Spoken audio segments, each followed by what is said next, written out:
xinkwa xo kecomela ni matsavu lama bhavaka.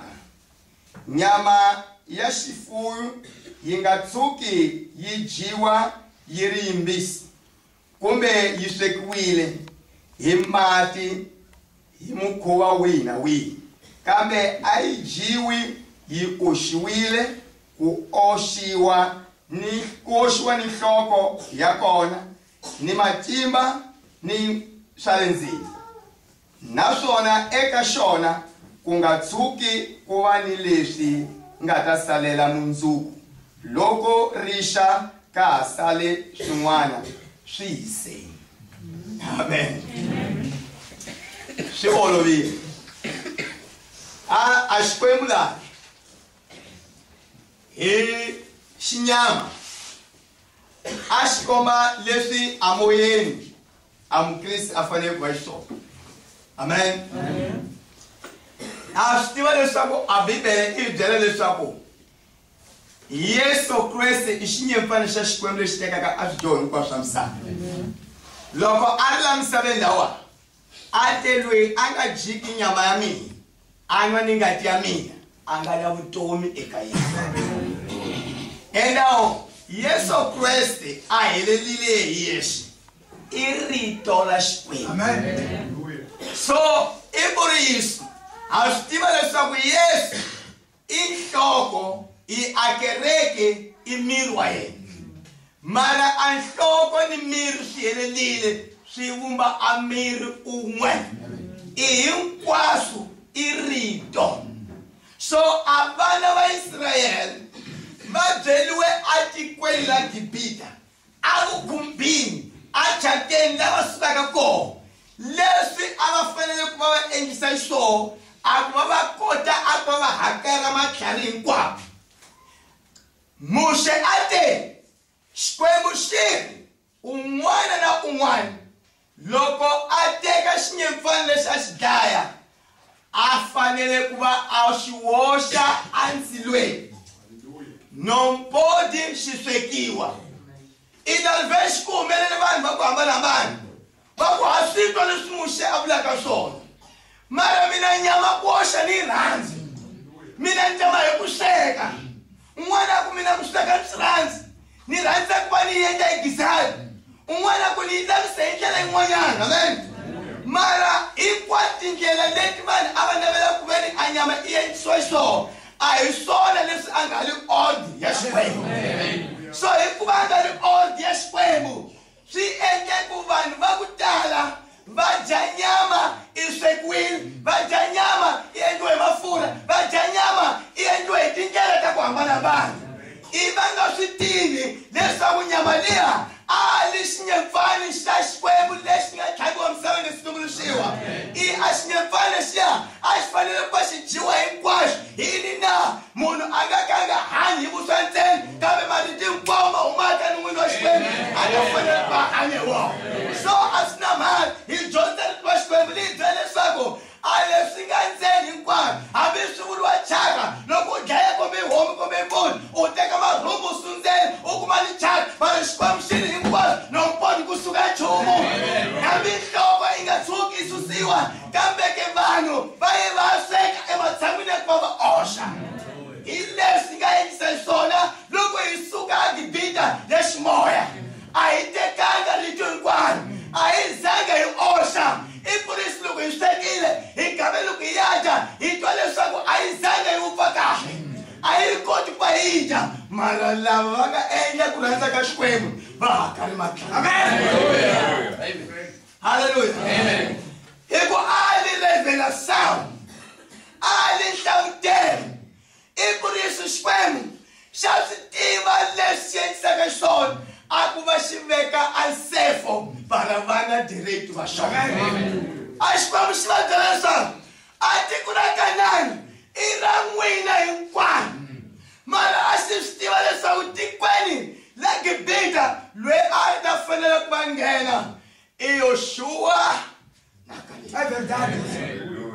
Mara xi zanga xi va byela hi mhaka munina sempre Jehova a ta ku nyika a ni nyika a goda ni le heke para ni tsondzele noxe. Porque mane mashikwembu vahlawuliwile misava ingesitomeshiwa. Ina vanhu mane mashikwembu vata kumahlavutelo ya leswi Jehova anga swivula. Jehova ta vula nchumu xin'we mara ka vona swi ta hlavuteleka va swi twisisa. I ku leswo a swi importani leswaku un'wanyana a vula yini vuton'wini bya wena.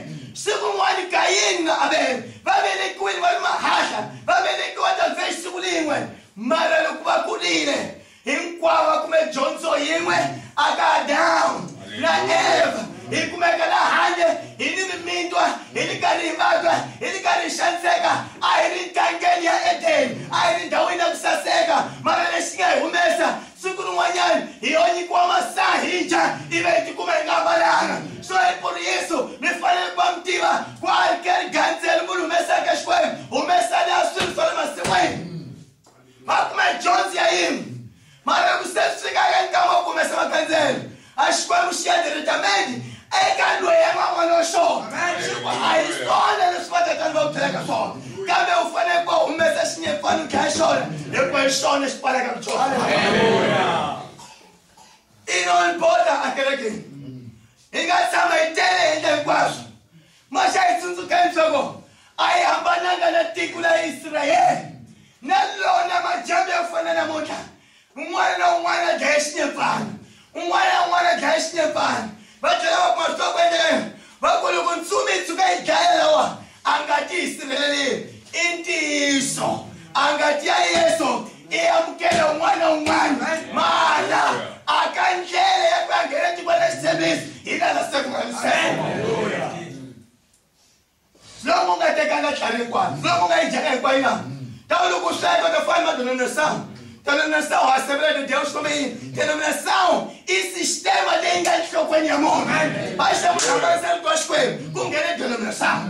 Então, quando chega aí, não? Leva na teina. Onde o lance pode ir, chega mais, tá monta tu fam. Alright, so dia qual nada a gente gosta bem, tá só na machine. Se aí para teina, a cara igual uma casa mais. Amém. A matéria igual é igual já ele foi igual.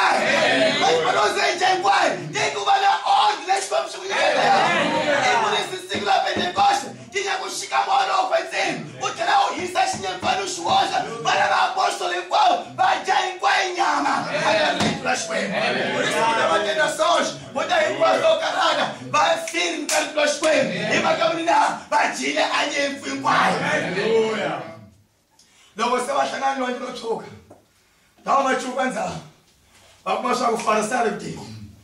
Então, logo farado, a angate, e vai policile, a marriquinha.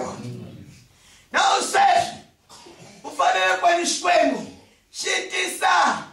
Ankutsolo himatimba kufanele singatisa ankutsolo ingadi xifanele xipasitisa ankutsolo himatimba xitisa ankutsolo akahika na mina wena mara sweswi davulos a hi veka ka lwandle ro tshuka para ku va a heta hi vutomi bya mina na wena pota veka tinghozi pota veka mavabyi pota veka yini masi para ku veni a ta kota ku Jehova se a tisa ankutsolo hi matimba yena teke a chivuka leswaku i va mani va nga dya xinyepfana. Haleluya. Loko se a ta Faro na va chivuka Faro wa va mi tiva kahle Faro swa ka nga tlanga amen.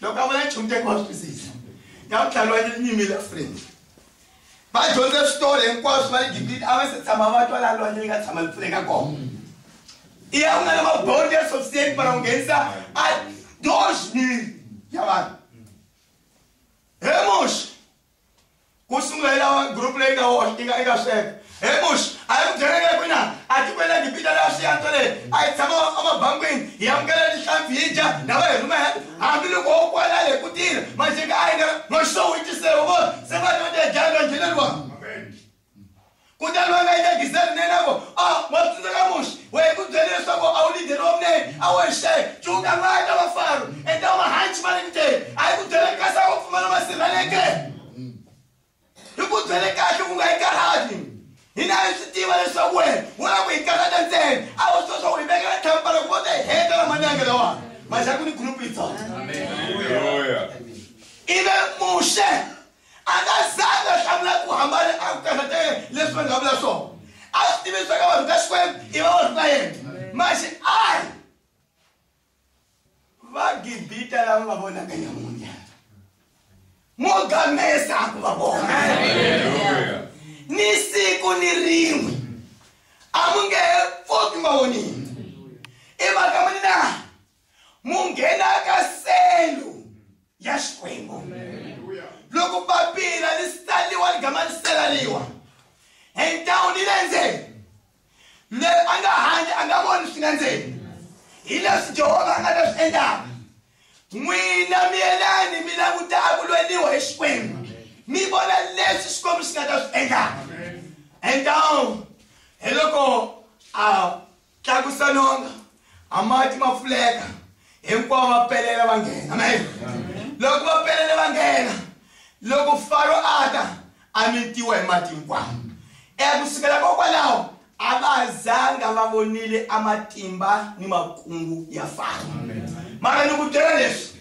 no importa ku va nghenile alwandle mara va ni tiko leri va yaka ka lona i ku Yesu swi hete a kwareka wa malembe kada munhu loyi a nga kala a nga janga a nyama hinkwayo kumbe a yo sweka kumbe a yo ntsevini a fanele ku veni a hlutiwa endzeni ka kwarentani liya a ti vana directamente va Xikwembu a ri lava nghenaka a tikweni yini na i mhaka munhu Xikwembu xi nga teka a tiko xi ku tikulela xitshembiso se ni mi nyikile la n'wina a nga ha ri para ku ni mi nyika a nga ha ri para ku ma anakanyi a nga ha ri para ku ma halorha hi lowo se i la n'wina mara para mi ngheneka lowo tengi milwa na xi swi tiva Xikwembu leswaku lava nga ta nghenaka hi lava se xi va nyikeke matlhari i xi va nyike matlhari se great amen vatsosa hi tshamela madyambu lawa ku ni xihundla xikarhi ka hina xa lava a Xikwembu se xi va nyikeke a matlhari